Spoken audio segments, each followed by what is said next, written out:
a traditional Fen Yuan shop in Taipei and sort of going to explain the difference between Fen Yuan and boba. So fundamentally they are the same thing, but Fen Yuan predates boba. It's clear and it's traditionally served in this icy soup, which has kind of melted because it's a hot summer day in Taipei right now. And boba is usually bigger and brown and is served in a beverage. They're both made with a combination of sweet potato powder and tapioca, but the way they are served and the way they look are a little bit different. 番薯粉它有一个解暑的功用，就吃一碗就有解暑的功效，这样。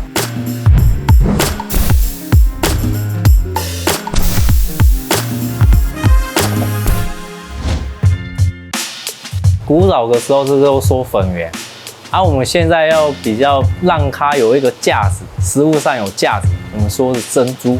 波霸是珍珠的大一点，就叫波霸。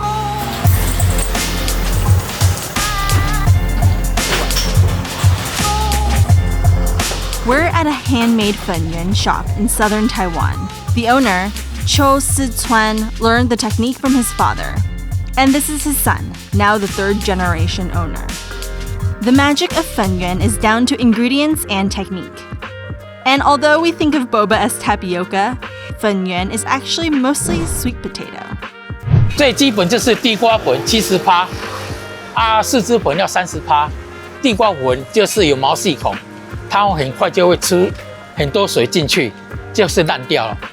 柿子粉它毛细孔很小很小很少，比较少，所以它比较不会去吃水，因为以前没有柿子粉，这个是只有地瓜。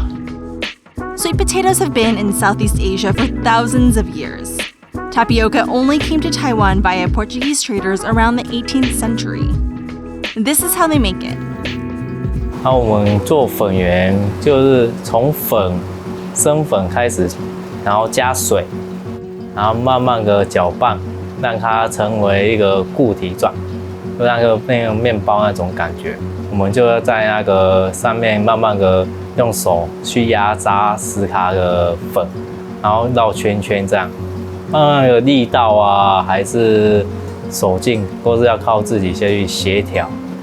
然后做好以后，我们就可以慢慢成型的粉圆，就把它滤过一次。滤的时候有分大胎、小胎、中胎这样。我们主要是中胎，是我们要的成品。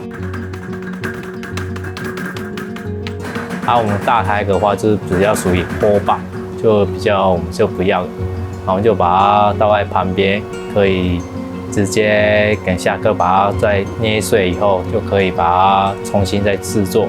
地下的锅子那边的话，就是我们还要再重新再搓揉，让它慢慢的成大一点的粉圆。因为真的很耗时费，时间太长了，一颗粉圆差不多要1个小时才做得起来。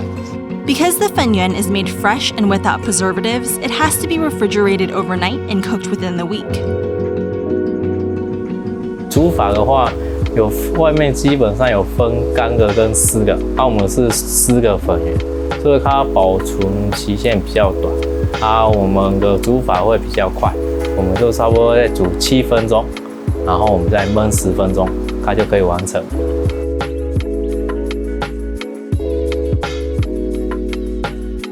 It's then mixed in a sugar syrup made with a mix of refined and raw brown sugars. 即使没有味道，要糖把它拉味道。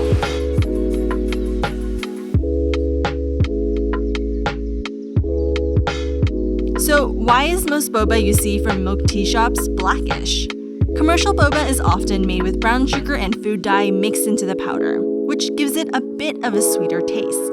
Black boba also contrasts the liquid in milk tea. 在台南市的话，很少人有这种粉圆在吃，可以吃得到。这是以前台南也有，可是现在已经都改变掉了，很少人在用手工在做了。这一台是我爸爸他生前在做好，要到外面去卖的粉圆工具。这台脚踏车它的年龄差不多有40年，是台湾第一台的脚踏车。上面是糖，旁边是粉圆，还有刨冰，后后面就是放一些碗筷，是这样，再一个清水，就是下午3点，去做这个粉莲。那隔天早上3点半就要起来去煮一个粉莲，到城市去卖，太辛苦了。Next time on Mean Street Gourmet, we head to southern China to check out these iconic hand-pounded beef balls. Stay tuned.